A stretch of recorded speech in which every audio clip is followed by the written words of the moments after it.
Assalamualaikum warahmatullahi wabarakatuh. Saya Snani dengan NIM 2037148 dari kelas 4A1. Baik, di video kali ini saya akan mempresentasikan mengenai materi UML atau Unified Modeling Language untuk memenuhi ujian akhir semester dari mata kuliah Rekayasa Perangkat Lunak dengan dosen pengampu yaitu Ibu Erni Roza STMkom. Langsung saja materi yang pertama yaitu pengertian UML atau Unified Modeling Language. UML ini adalah bahasa untuk menspesifikasi, memvisualisasi, membangun, dan mendokumentasikan artefaks atau bagian dari informasi yang digunakan untuk dihasilkan oleh proses pembuatan perangkat lunak. Artefak tersebut dapat berupa model, deskripsi, atau perangkat lunak dari sistem perangkat lunak seperti pada pemodelan bisnis dan sistem non-perangkat lunak lainnya. Selain itu, UML juga adalah bahasa pemodelan yang menggunakan konsep orientasi objek. Kemudian, tujuan dari UML. Tujuan dan fungsi perlu adanya UML yaitu sebagai berikut. Yang pertama, dapat memberikan bahasa pemodelan visual atau gambar kepada para pengguna dari berbagai macam pemrograman maupun proses umum rekayasa. Yang kedua yaitu menyatukan informasi-informasi terbaik yang ada dalam pemodelan. Selanjutnya, memberikan suatu gambaran model atau sebagai bahasa pemodelan visual yang ekspresif dalam pengembangan sistem. Selanjutnya, tidak hanya menggambarkan model sistem software saja, namun UML ini dapat memodelkan sistem berorientasi objek. Tujuan yang kelima yaitu mempermudah pengguna untuk membaca suatu sistem. Kemudian bagian-bagian UML. Bagian-bagian UML yang pertama yaitu ada view. View di sini berfungsi untuk melihat sistem yang dimodelkan dari beberapa aspek yang berbeda. Kemudian bagian yang kedua yaitu ada use case view. Use case view ini berfungsi untuk mendeskripsikan fungsionalitas sistem yang seharusnya dilakukan sesuai yang diinginkan external actors. Kemudian ada logical view. Logical view ini mendeskripsikan bagaimana fungsionalitas dari sistem, struktur statis atau kelas objek dan relationship, dan kolaborasi dinamis yang terjadi ketika objek mengirim pesan ke objek lainnya dalam suatu fungsi tertentu. Kemudian ada komponen view. Komponen view ini mendeskripsikan implementasi dan ketergantungan modul. Komponen yang merupakan tipe lainnya dari kode modul diperlihatkan dengan struktur dan ketergantungannya, juga alokasi sumber daya komponen dan informasi administrasi lainnya. Selanjutnya bagian dari UML yaitu konkurensi view, yaitu membagi sistem ke dalam proses dan prosesor. Selanjutnya development view. Development view ini berfungsi untuk mendeskripsikan fisik dari sistem seperti komputer dan perangkat dan bagaimana hubungannya dengan yang lainnya. Dan bagian terakhir yaitu diagram. Diagram ini merupakan grafik yang menunjukkan simbol elemen model yang disusun untuk mengilustrasikan bagian atau aspek tertentu dari suatu sistem. Nah, di diagram ini dia memiliki beberapa jenis lagi, yaitu adapun jenis diagram antara lain yang sering digunakan dalam UML yaitu sebagai berikut. Yang pertama yaitu use case diagram. Use case diagram ini adalah salah satu bagian dari berbagai jenis UML atau Unified Modeling Language yang menggambarkan hubungan interaksi antara sistem dan aktor. Selanjutnya, fungsi dari use case diagram adalah sebagai berikut. Yang pertama yaitu berguna memperlihatkan proses aktivitas secara urut dalam sistem. Kemudian fungsi yang kedua yaitu mampu menggambarkan proses bisnis, bahkan menampilkan urutan aktivitas pada sebuah proses. Fungsi yang ketiga yaitu fungsi dari use case diagram ini sebagai jembatan atau antara pembuat dengan konsumen untuk mendeskripsikan sebuah sistem. Kemudian simbol-simbol yang biasa dalam use case diagram yang pertama yaitu simbol seperti gambar orang ini yang disebut dengan aktor. Aktor ini berfungsi untuk mewakili peran orang, sistem yang lain, atau alat ketika berkomunikasi dengan use case. Kemudian simbol seperti oval ini yang dinamakan use case. Use case ini berfungsi sebagai abstraksi dan interaksi antara sistem dan aktor. Tanda panah, simbol seperti tanda panah ini disebut dengan association yang berfungsi untuk abstraksi dari penghubung antara aktor dengan use case. Kemudian simbol tanda panah putus-putus ini yang disebut generalisasi. Generalisasi ini berfungsi untuk menunjukkan spesialisasi aktor untuk dapat berpartisipasi dengan use case. Kemudian ada include. Include di sini menunjukkan bahwa suatu use case seluruhnya merupakan fungsionalitas dari use case lainnya. Kemudian ada extend. Extend ini menunjukkan bahwa suatu use case merupakan tambahan fungsional dari use case lainnya jika suatu kondisi terpenuhi. Sedangkan manfaat dari use case diagram ini diantaranya yaitu yang pertama, use case diagram ini menggunakannya sebagai kebutuhan verifikasi. Kemudian use case diagram ini juga menjadi gambaran interface dari sebuah sistem. Karena setiap sistem yang dibangun haruslah memiliki interface. Kemudian manfaat yang ketiga yaitu mengidentifikasi siapa saja orang yang dapat berinteraksi dengan sistem, serta apa yang dapat dilakukan oleh sistem. Yang keempat yaitu memberikan kepastian mengenai kebutuhan sistem sehingga tidak membingungkan. Kemudian manfaat yang terakhir yaitu mempermudah proses komunikasi antara domain expert dan end user. Selanjutnya ini ada contoh use case diagram. Nah, dalam contoh ini terdapat 4 aktor yaitu pertama dosen pengajar, dosen pembimbing akademik, staf bagian administrasi akademik, dan satu aktor lagi yaitu mahasiswa. Nah, dari keempat aktor ini hanya dapat mengakses beberapa sistem. Contohnya seperti dosen pengajar ini. Dosen pengajar ini hanya dapat mengakses sistem pembuatan jadwal, absensi, dan pengisian daftar nilai. Kemudian dosen pembimbing akademik hanya dapat mengakses yaitu pengisian KRS. Sedangkan staf bagian administrasi akademik dia akan dapat mengakses pembuatan jadwal, pengisian KRS, absensi, pengisian daftar nilai, cetak indeks prestasi, kemudian cetak indeks prestasi kumulatif. Sedangkan mahasiswa di sini dia hanya dapat mengakses sistem cetak jadwal, pengisian KRS, absensi, cetak indeks prestasi, dan cetak indeks prestasi kumulatif. Kemudian jenis diagram yang selanjutnya yaitu activity diagram. Activity diagram merupakan rancangan aliran aktivitas atau aliran kerja dari sebuah sistem yang akan dijalankan. Fungsi activity diagram ini yang pertama yaitu memperlihatkan urutan aktivitas proses pada sistem. Kemudian yang kedua membantu memahami proses secara keseluruhan. Yang ketiga yaitu activity diagram dibuat berdasarkan sebuah atau beberapa use case. Selanjutnya, fungsi yang selanjutnya yaitu menggambarkan proses bisnis dan urutan aktivitas dalam sebuah proses.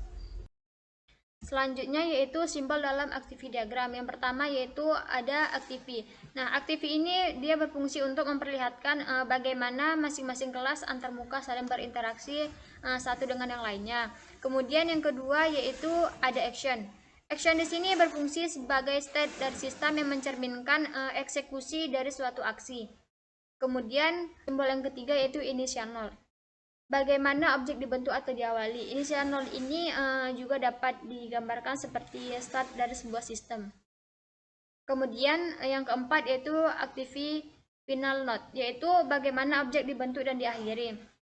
Activity ini juga bisa digambarkan sebagai sistem telah berakhir.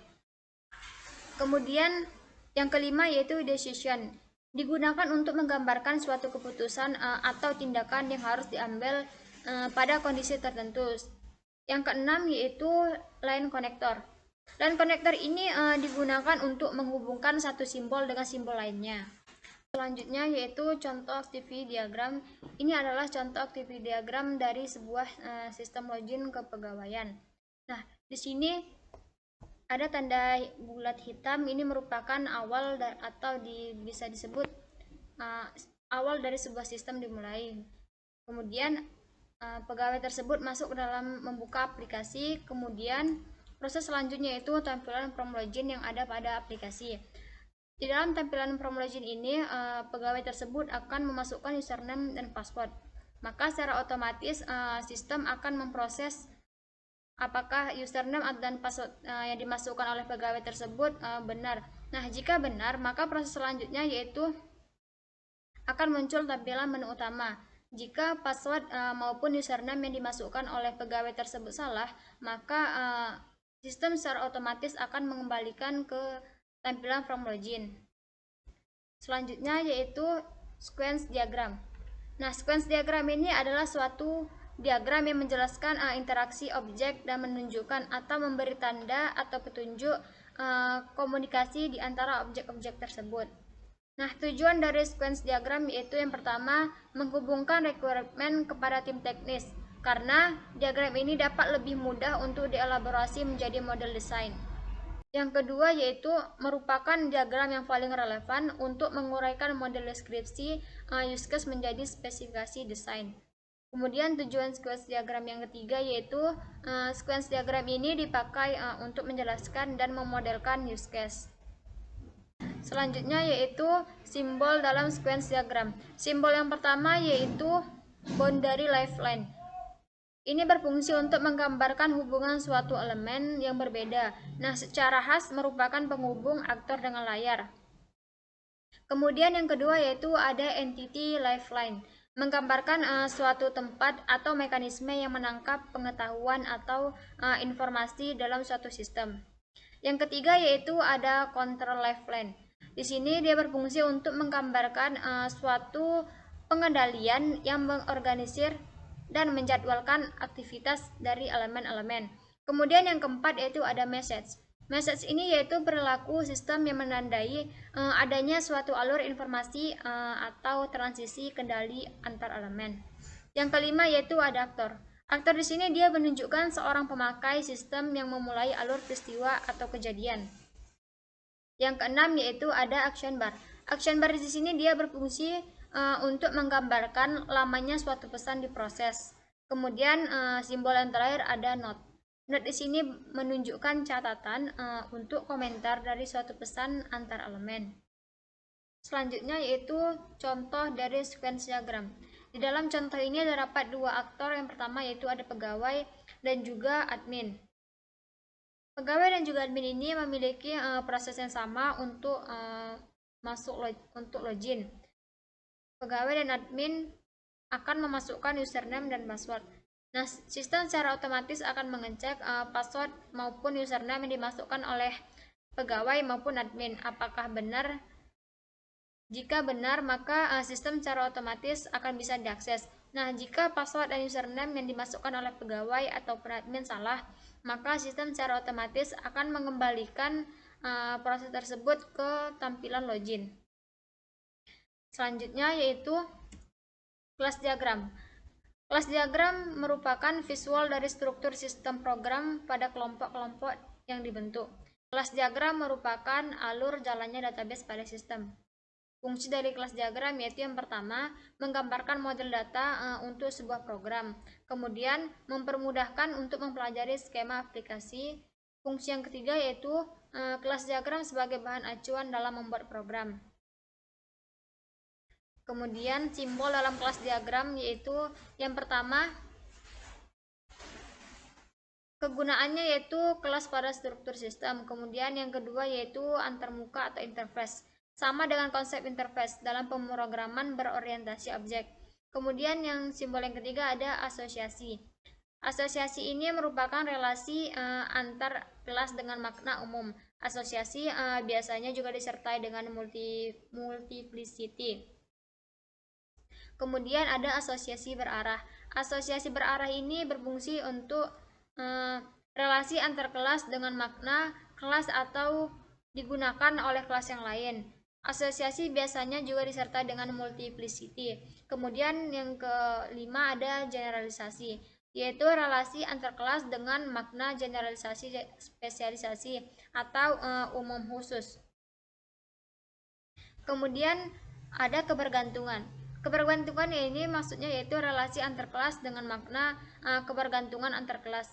Kemudian yang terakhir yaitu ada agregasi. Agregasi ini merupakan relasi antar kelas dengan makna semua bagian. Selanjutnya itu ada contoh kelas diagram. Ini merupakan nama kelas diagram yaitu pegawai, kemudian ada departemen, pelanggan, transaksi, produk, minuman, perlengkapan mandi, dan makanan. Nah, di dalam kelas pegawai ini ada atributnya, yaitu nama, alamat, jabatan, maupun NIP. Kemudian maksud dari bintang di sini yaitu more to one. Artinya yaitu many to one. Arti many to one yaitu di mana setiap relasi baris data dan dari tabel pertama dihubungkan lebih dari satu baris ke tabel kedua. Hubungan antar file pertama dan kedua adalah banyak berbanding satu. Di sini ada angka 1 dan juga tanda bintang, yang artinya yaitu one to many. One to many ini adalah setiap baris data dari tabel pertama dapat dihubungkan ke satu baris atau lebih data pada tabel kedua. Kemudian ada tanda bintang dengan bintang, yang artinya many to many. Nah, many to many ini yaitu satu baris data atau lebih data pada tabel pertama bisa dihubungkan ke satu atau lebih baris data pada tabel kedua. Selanjutnya yaitu state machine diagram. State machine diagram ini adalah diagram yang menggambarkan perubahan dan transisi keadaan dari status ke status lainnya. Kemudian sebuah objek pada program sebagai akibat dari stimulan yang diterima. State machine ini berfungsi untuk memodelkan metode atau life cycle sebuah kelas atau objek, menunjukkan urutan kejadian saat atau status yang dilewati oleh sebuah objek, transisi dari sebuah status ke status lainnya. Selanjutnya, simbol dari state machine diagram yaitu yang pertama ada state. Nah, state di sini digambarkan berbentuk segi empat dengan sudut membulatkan dan memiliki nama sesuai kondisi saat itu. Kemudian ada tanda seperti bulat. Ini merupakan titik awal atau start. Start ini digunakan untuk menggambarkan awal dari kejadian dalam suatu diagram flowchart. Kemudian yang ketiga yaitu titik akhir atau end, digunakan untuk menjelaskan atau menggambarkan akhir dari kejadian dalam suatu diagram state chart. Kemudian yang keempat ada guard, merupakan syarat transisi yang bersangkutan. Yang kelima yaitu ada tanda panah. Tanda panah ini namanya yaitu point, digunakan untuk menggambarkan atau menjelaskan apakah akan masuk ke dalam status atau keluar. Kemudian yang terakhir ada event. Event di sini digunakan untuk menjelaskan kondisi yang menyebabkan sesuatu pada status. Yang selanjutnya yaitu contoh state machine. Nah, di dalam contoh ini terdapat 5 status, yaitu arsip penyewaan, arsip kendaraan, cetak laporan kendaraan, arsip sewa dan denda, dan cetak laporan penyewaan. Kemudian terjadi 6 kali transisi. Pertama, sistem akan melakukan pemeriksaan pada kegiatan periksa item barang. Kemudian dipastikan apakah item tersebut ada atau tidak. Jika ada, maka akan dilanjutkan ke proses pengiriman. Namun apabila barang tidak ada, maka proses akan dibatalkan. Itulah tadi penjelasan tentang UML dari saya. Kurang dan lebihnya saya mohon maaf. Assalamualaikum warahmatullahi wabarakatuh.